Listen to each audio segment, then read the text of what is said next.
Torid Incarnon, one of the most popular primary beam weapons and available in this week's libary circuit rotation. But what actually makes this weapon so strong? Let's take a look at its Incarnon evolution and build options so you can decide for yourself whether the farm and the investment are worth it. In this video, I'll give you a rundown of how to acquire the weapon and its Incarnon, explain the available Incarnon evolution and which one to choose, take a more in-depth look at fulmination and galvanized aptitude specifically on the Torid Incarnon, and finally go over multiple build options so you can find the one that best fits your playstyle. What is a Torid and where do you get it? The Torid is the infested variant of the Auguries.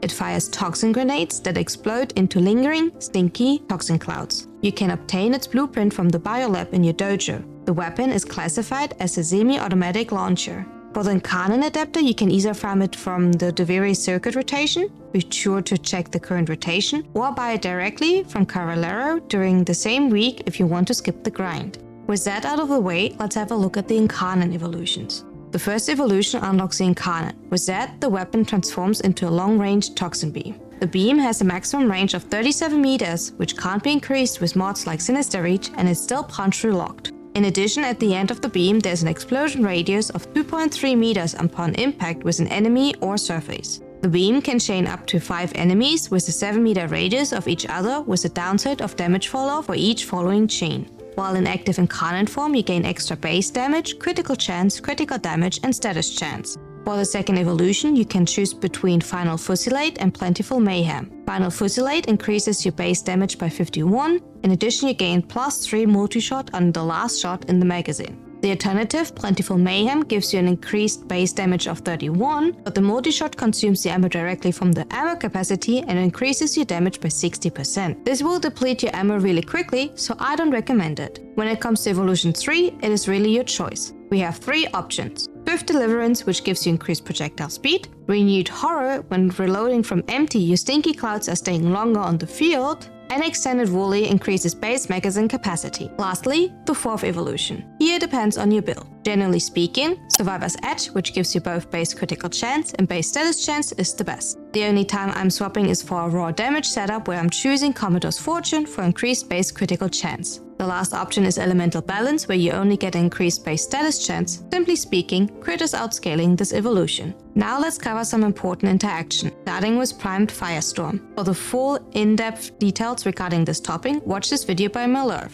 But here's a quick rundown. The invisible AoE at the end of the Torid's Incarnon beam is affected by Firestorm. By enlarging this radius, it increases the likelihood that multiple enemies are within its radius, allowing more chain beams to occur. The chain beam can originate from each hit enemy and chain back to others. In some situations, this improves your trash clear by hitting more enemies with the chaining beam. These beams still suffer from fall-off and do not scale with multi-shot. Personally, I don't use Firestorm because I find that the weapon already excels at trash clear.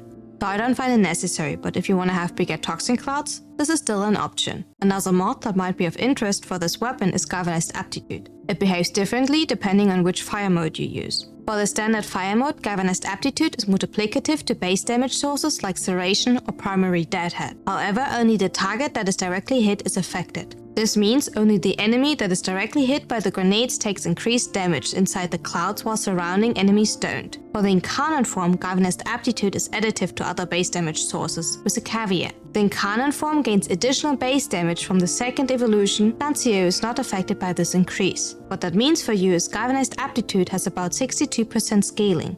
Instead of you doing 40% increased damage per galvanized stack per status effect, you instead only gain about 26%. This makes this mod a little weaker than you expect. In a lot of cases, it can be helpful to have an external primer to apply additional statuses to compensate. With that out of the way, let's jump into the build options. In total, we will cover 4 different build options. The first 3 will be using the same Incarnon evolutions: Final Fusilade, Swift Deliverance, and Survivor's Edge. Our first option is a Corrosive Blast setup. This excels at clearing out trash mobs.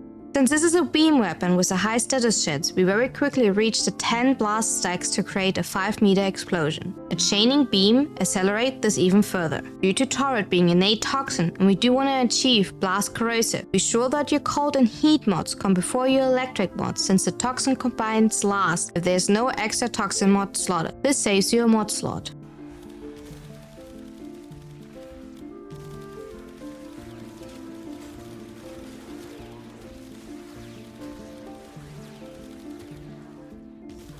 In this example, we're using Primary Merciless for additional base damage, but there are other options like Primary Overcharge or Primary Deadhead. However, Primary Merciless is a good generalist choice. This build would pair nicely with a gripping ability to profit from the blast explosion like Chorus and Snare or Nautilus Cordon. If you want to use a damage-increasing subsume, Roar for dot double dipping or Zarda's Whisper and its ability to inherit blast elemental damage are strong choices.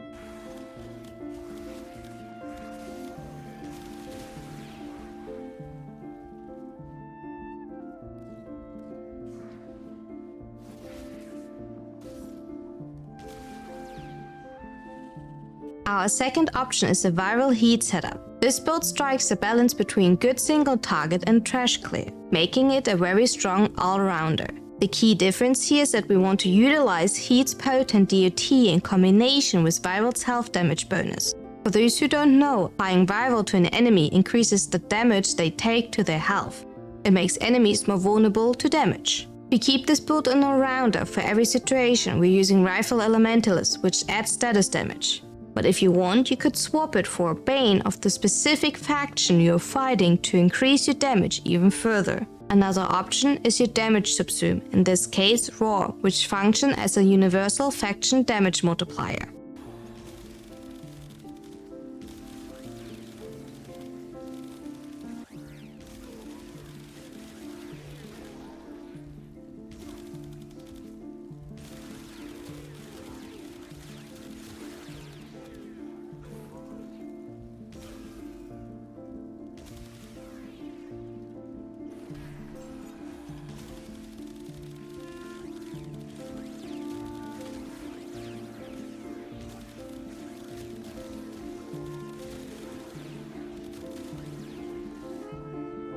The next option is a pure Toxin DOT setup. Toxin bypasses shields and deals damage directly to your target's health, which is great against Corpus. This setup is more niche and requires more investment and detail. Remember that Torid is innate Toxin, so with each Toxin mod we are increasing the Toxin multiplier and every status we inflict will be Toxin. This allows you to quickly ramp up hundreds of Toxin status effects on target. We also get to leverage the primary Toxin arcane. There are also a few things that we need to do to get the most out of it. Because we only have one innate status, we do not get much base damage out of Galvanized Aptitude, so we either have to use base damage arcane or we use an external primer. External primer allows us to apply a lot of different elements for Galvanized Aptitude fast to compensate and increase our damage. Another way to boost this build is through green arcane shots, specifically Toxin status damage ones. These are additive to Rifle Elementalist. Once again, since we are all in for DOTs, Roar is a very strong subsume which is additive to your Bane mods. If you're tired of Kuva Sobek on your Serene, maybe it is time to test how Toxin you can be with Torid.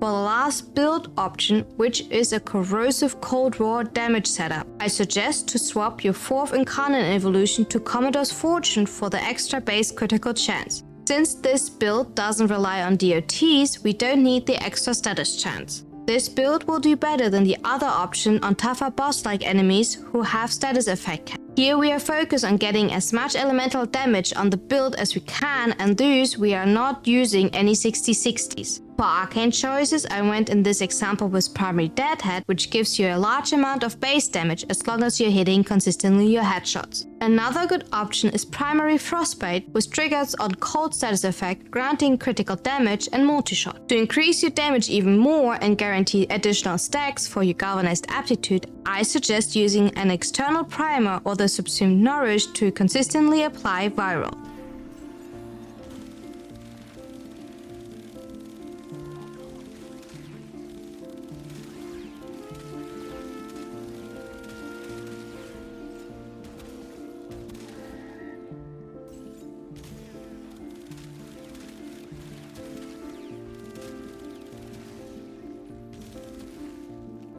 Let me add some extra information. A primer can be either a weapon with a high status chance or your companion. It doesn't matter whether your companion is robotic, flash or a sentinel. The goal is to apply as many status effects as possible, as quick as possible. The exact elemental combination depends on your needs and your overall loadout. Certain companions can further increase your damage by triggering abilities such as Tenacious Bond, which enhances your critical damage, or Reinforced Bond, which grants additional fire rate. How far you want to min-max your loadout is ultimately up to you, but your companion is often your best friend, providing a significant damage boost as well as plenty of quality of life benefits. What is your favorite way to build the Torid Incarnon? Have you farmed it, or did you skip the farm and bought the weapon directly from Cavalera? Don't forget to like and subscribe. If you have any questions, feel free to leave them in the comments or visit me live here or on Twitch.